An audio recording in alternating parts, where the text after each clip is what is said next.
ವಿಶ್ವವಿಖ್ಯಾತ ಮೈಸೂರು ದಸರಾ ಮಹೋತ್ಸವಕ್ಕೆ ದಿನಗಣನೆ ಆರಂಭವಾಗಿದ್ದು ದಸರಾ ಗಜಪಡೆಗಳಿಗೆ ಇದೀಗ ಮೊದಲ ಹಂತದ ಸಿಡಿಮದ್ದು ತಾಲೀಮನ್ನು ಸಹ ನಡೆಸಲಾಗಿರುವಂಥದ್ದು. ಮೈಸೂರಿನ ವಸ್ತು ಪ್ರದರ್ಶನದ ಆವರಣದಲ್ಲಿ ಕ್ಯಾಪ್ಟನ್ ಅಭಿಮನ್ಯು ನೇತೃತ್ವದ 14 ಆನೆಗಳು ಈ ಒಂದು ಸಿಡಿಮದ್ದು ತಾಲೀಮಿನಲ್ಲಿ ಸಹ ಭಾಗಿಯಾಗಿರುವಂಥದ್ದು. ನಗರ ಸಶಸ್ತ್ರ ಮೀಸಲು ಪಡೆಯ ವತಿಯಿಂದ 21 ಬಾರಿ ಕುಶಲತೋಪನ್ನು ಸಹ ಸಿಡಿಸಲಾಗಿರುವಂಥದ್ದು. ದಸರಾ ಜಂಬೂ ಸವಾರಿಯ ದಿನ ರಾಷ್ಟ್ರಗೀತೆ ನುಡಿಸುವಂಥ ಸಂದರ್ಭದಲ್ಲಿ 21 ಬಾರಿ ಕುಶಲತೋಪನ್ನು ಸಿಡಿಸಲಾಗುತ್ತದೆ. ಆ ಸಂದರ್ಭದಲ್ಲಿ ಆನೆಗಳು, ಕುದುರೆಗಳು ಈ ಒಂದು ಸಿಡಿಮದ್ದಿನ ಶಬ್ದಕ್ಕೆ ವಿಚಲಿತರಾಗಬಾರ್ದು ಅನ್ನುವಂಥ ನಿಟ್ಟಿನಲ್ಲಿ 3 ಹಂತದಲ್ಲಿ ಸಿಡಿಮದ್ದು ತಾಲೀಮನ್ನು ಸಹ ನಡೆಸಲಾಗುವಂಥದ್ದು. ದೃಶ್ಯಾವಳಿಗಳಲ್ಲೂ ಸಹ ಗಮನಿಸ್ಬೋದು.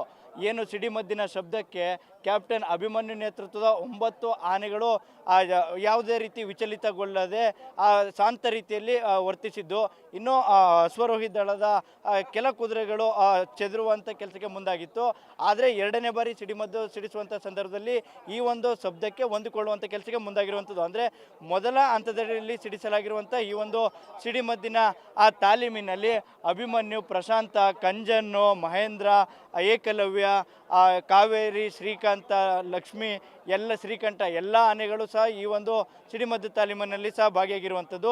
ಮೈಸೂರು ನಗರ ಪೊಲೀಸ್ ಆಯುಕ್ತರಾದಂಥ ಸೀಮಾ ಲಾಟ್ಕರ್ ಮತ್ತು ಅರಣ್ಯ ಅಧಿಕಾರಿಯಾದಂಥ ಪ್ರಭುಗೌಡರವರ ನೇತೃತ್ವದಲ್ಲಿ ಈ ಒಂದು ಮೊದಲ ಹಂತದ ಸಿಡಿಮದ್ದು ಸಿಡಿಸುವ ತಾಲೀಮು ಪ್ರಕ್ರಿಯೆ ಯಶಸ್ವಿಯಾಗಿರುವಂಥದ್ದು. ಸದ್ಯಕ್ಕೆ 2ನೇ ಹಂತ ಹಾಗೂ 3ನೇ ಹಂತದ ಸಿಡಿಮದ್ದು ತಾಲೀಮಿಗೂ ಸದ್ಯಕ್ಕೆ ಅರಣ್ಯಾಧಿಕಾರಿಗಳು ಹಾಗೂ ಪೊಲೀಸ್ ಇಲಾಖೆ ಅಧಿಕಾರಿಗಳು ಸಿದ್ಧತೆಯನ್ನು ಮಾಡಿಕೊಳ್ಳಾಗ್ತಿರುವಂಥದ್ದು. ಕ್ಯಾಮ್ರಾಮನ್ ಸಂಜಯ್ ಜೊತೆ ಅನಿಲ್ ರಾಜೇಶ್, ಪ್ರಜಾನುಡಿ, ಮೈಸೂರು.